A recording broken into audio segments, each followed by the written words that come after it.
মিছিল সহকারে এসে নমিনেশন ফাইল করলেন বিজেপি এবং সিপিএম। মন্তেশ্বরের বিজেপি এবং সিপিএম ক্যান্ডিডেটরা আজ মনোনয়নপত্র দাখিল করলেন। পাশাপাশি কালনা সিপিআইএমের নেত্রী তথা কালনা বিধানসভার সিপিআইএমের প্রার্থী শর্মিষ্ঠা নাগ সাহা তিনিও আজ মনোনয়নপত্র জমা দিলেন।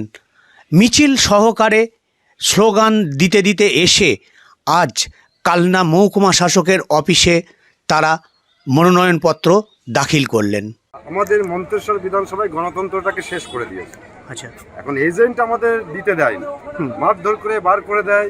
গণনা কেন্দ্রে পর্যন্ত পঞ্চায়েত নির্বাচনেও আমরা দেখেছি ব্যালট চিনিয়ে কার থেকে সব রেকর্ডই আছে। উনি যদি সেই রকম ভাবে করবেন ভাবেন তাহলে ভুল করছেন, কারণ মন্তেশ্বরের মানুষ এখন জেগে গেছে।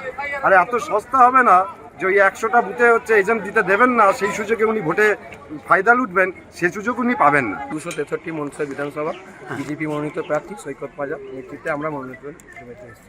আজকে কি মনোনয়নপত্র জমা দিচ্ছেন? হ্যাঁ, আচ্ছা, কি এবছর কি মনে করছেন ওখানে হাওয়া কীরকম, মানে বিজেপি এবছর জিতবে? আমরা বিপুল ভোটে জিতছি। এই যে তৃণমূল সরকার যেভাবে নোংরামি করেছে তাতে সাধারণ মানুষ ক্ষিপ্ত, তো ওনারা এতদিন ভোট দিতে পারেননি। আজকের নির্বাচন কমিশনের ভালো সহযোগিতায় আমরা আশা করছি একটা ভালো ভোট হবে এবং সেই ভোট হলে আমাদের প্রার্থী 30 থেকে 40 হাজার ভোটে জিতছে।